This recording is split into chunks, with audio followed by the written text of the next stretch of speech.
Welcome back. It's less than a week to go before Nigerians head to the polls. The current Nigerian President Muhammadu Buhari and his rival Atiku Abubakar are set to battle it out for the top spot in Africa's most populous country on the 16th of February. And to talk more about this, I'm now joined in studio by Adetola Olubajo, the President of the Nigerian Union of South Africa. Mr. Olubajo, very good evening to you and welcome to the Globe. Good evening. Thank you very much. What is at stake as Nigerians go to the polls this weekend? I think three major things at stake. The security in the country, the unity of our people, because Nigeria is actually on the very fragile moment for now, okay, and as well as the economy. So those are the three things that I feel that is much at stake with this election. Let's talk briefly about your organization. What is it that you are advocating for? And perhaps I should ask the question, who is your party in support of? We are not a political party. We are non-partisans, and we are not in support of any political party or candidate. We are actually pro-Nigeria, to see that there is a better place than what it is now. And our major function in South Africa is the interest and the welfare of Nigerians that are living in South Africa.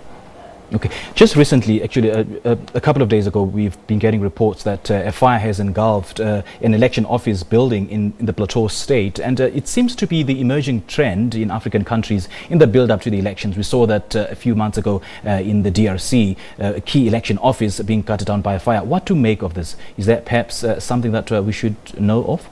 I don't think there is any cause for alarm as we speak. The National Independent Electoral Commission has over 120 polling units and then thousands of offices here and there. And then it's just one office in Plateau State, and there is investigation. So to actually make it a big issue, I don't think it's too early for that, because there is an investigation and there have not been any formal information about the cause of the fire. So in the case of Nigeria, it's just in one state and it's just one office in Plateau State. And also the INEC have actually come on board to say that they will work in order to replace those materials that are lost in the fire. Okay, let's talk about the two leading contenders in this election race. We have President Muhammadu Buhari, who's been in office for the past 5 years, and we have Mr. Abubakar, who was once a vice president at some point. And on the other hand, we have President Muhammadu Buhari, who's been highly criticized for his tendency to lean towards inaction. I mean, first of all, it took him 6 months to appoint his cabinet, and hence earning him the nickname Baba Goes Slow. And then on the other hand, we have Mr. Abubakar, who is known as the Nigerian operator rather a Nigerian operator who knows how to make money. So what do these candidates stand for, and what are the chances of them taking Nigeria to greater heights? The two leading candidates are very, very popular.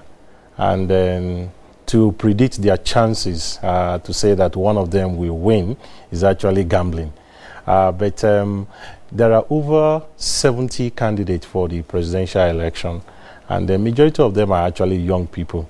But the two political parties that are leading, feeding two old candidates.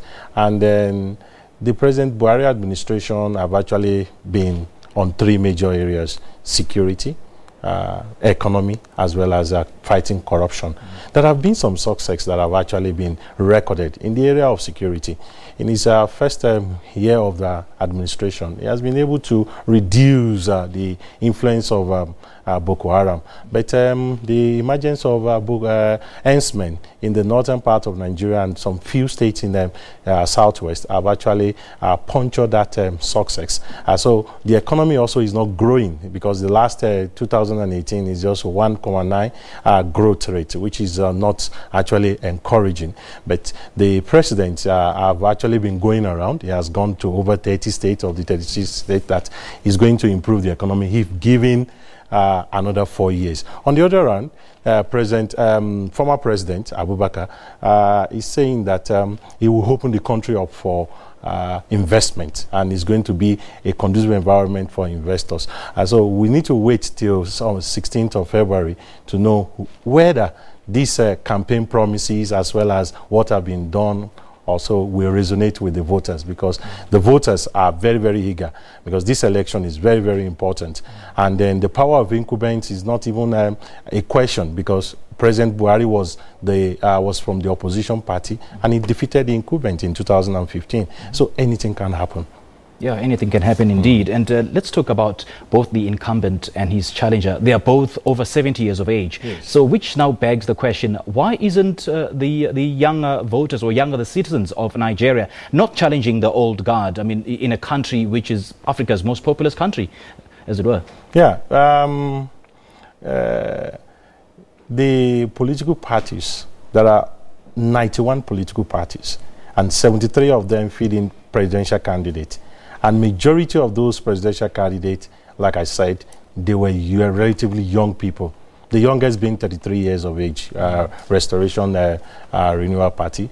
But the politicians that are actually very popular and with the popular political party happens to be over 70, because they have been there for a long period of time. And this young aspirant doesn't have the resources to actually move around, and the political structure to be able to be a very, very challenging contender. But Nigerian is actually moving towards that, because the number of youths that are actually contesting this election has not been there before. But now, at least, we are seeing them coming up. So I want to believe that they will be able to build their political structure. So when it is 2023, we may actually see younger people being a strong contender. Yeah, as I just said, we've seen a rise in the interest of young people joining the elections, registering, and just participating in one way or the other. But we're not seeing them challenging the old guard. There are some of them, like the leader of AAC, African Action Congress, Showore. He's actually a young man, and then he's challenging. But the political structures is not there for now, for them to be able to be a strong contender. And I want to believe that with the way with the force and then their visibility now within the political terrain in Nigeria, in the next 4 years, it's just a matter of time. They are going to take over from the old politicians.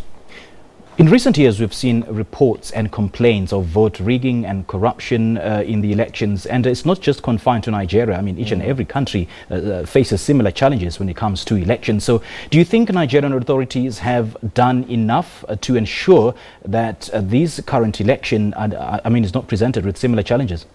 There will always be challenges when it comes to election, mostly in Africa. But in the case of Nigeria, there have been some improvement over time. Now, the technology have actually been brought into the election, and the president has actually promised that he's going to ensure that the election is free and fair. So the box now is on the table of the INEC to actually make sure that the election is free, fair, and credible. So the whole world, actually, there are a lot of observers in Nigeria now, they are watching.